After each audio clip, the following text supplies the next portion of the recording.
সকল স্থানীয় সরকার নির্বাচনে দলীয় প্রতীক বরাদ্দ বাতিল ও রাজনৈতিক দল নিবন্ধন প্রক্রিয়া সহজকরণের দাবিতে গণসমাবেশ ও বিক্ষোভ মিছিল পালন করেন বাংলাদেশ গণমুক্তি পার্টি।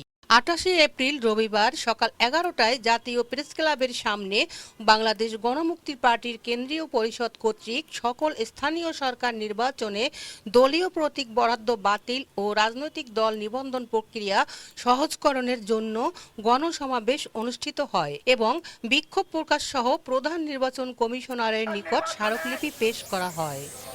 জাতীয় প্রেসক্লাবের সামনে গণসমাবেশে বাংলাদেশ গণমুক্তি পার্টির আহ্বায়ক এম.এ. আলীম সরকার তার বক্তব্যে বলেন, বাংলাদেশের রাজনীতি স্বাভাবিক নয়, বিকারপ্রাপ্ত। নির্বাচন অনুষ্ঠানও এমনভাবে হয়ে আসছে যে এগুলোতে সুষ্ঠু স্বাভাবিক নির্বাচনের পরিচয় অল্পই থাকে। এমতো অবস্থার মধ্যে দিয়ে এসেছে স্থানীয় সরকার প্রতিনিধি নির্বাচন, উপজেলা পরিষদ, ইউনিয়ন পরিষদ ও পৌরসভা নির্বাচন অনুষ্ঠিত হতে যাচ্ছে। এসব নির্বাচনকে দলভিত্তিক নির্বাচনের প্রতীক নিয়ে করার ব্যবস্থা করা হয়েছিল। আওয়ামী লীগ সরকারই তা করেছিল। এখন আওয়ামী লীগ সরকার ঘোষণা দিয়েছে স্থানীয় সরকার গঠনের জন্য দল ও দলীয় প্রতীক সংবলিত হবে না। তিনি আরো বলেন, এই স্থানীয় সরকার নির্বাচন দলীয় প্রতীক দেওয়া মানে এই বাংলাদেশে গৃহযুদ্ধের দিকে ঠেলে দেওয়া। ভাইয়ে ভাইয়ে যুদ্ধ, ঘরে ঘরে যুদ্ধ হবে, সেটা আমলে উপলব্ধি করতে পেরেছে।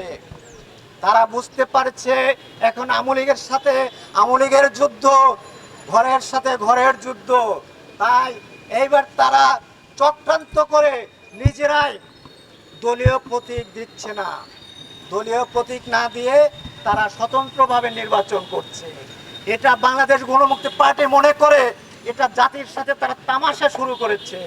সংগ্রামী বন্ধুগণ, সেই সঙ্গে আমি বলতে চাচ্ছি, রাজনৈতিক দল নিবন্ধন প্রক্রিয়া সহজকরণের জন্য, কারণ রাজনৈতিক দল একটা ব্যবসায়িক প্রতিষ্ঠান নয়, এটা জনগণের কল্যাণে মত প্রকাশের জন্য কাজ করে, সাধারণ জনগণের কথা বলে।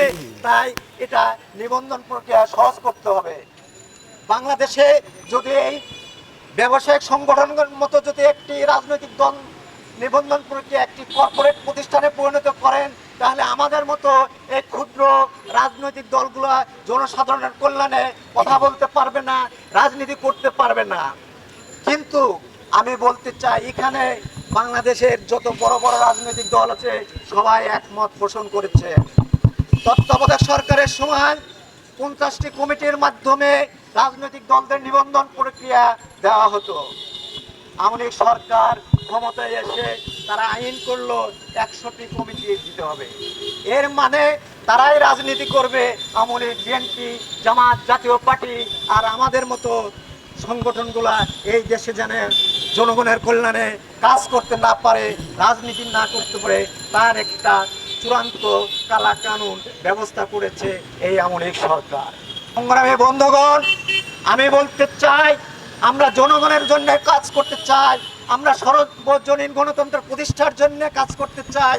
বাংলাদেশ গণমুক্তি পার্টি গণতন্ত্রের কথা বলে না, বাংলাদেশ গণমুক্তি পার্টি বলে সর্বজনীন গণতন্ত্রের কথা। কারণ বাংলাদেশ সহ বিশ্বে যে গণতন্ত্র চলছে সে 5% সুবিধাবাদী, লুটপাটকারী, ধনী শ্রেণীর গণতন্ত্র। এই গণতন্ত্র নিপীড়িত, নির্যাতিত, শোষিত, শোষণ, বঞ্চিত মানুষের বিরুদ্ধে।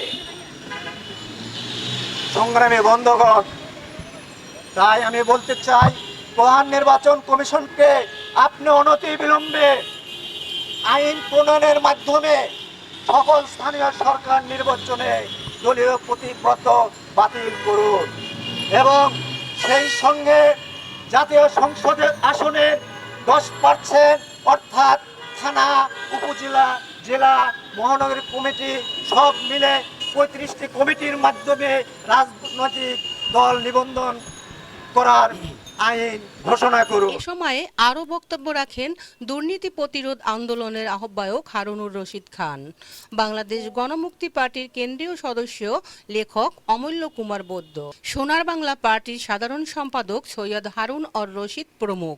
28 এপ্রিল 2024 জাতীয় প্রেস ক্লাবের সামনে গণসমাবেশ ও বিক্ষোভ মিছিল পালন করেন বাংলাদেশ গণমুক্তি পার্টি। শাহিদ আক্তার পাখি, দৈনিক মাতৃভাষা সোশ্যাল মিডিয়া, জাতীয় প্রেস ক্লাব, ঢাকা।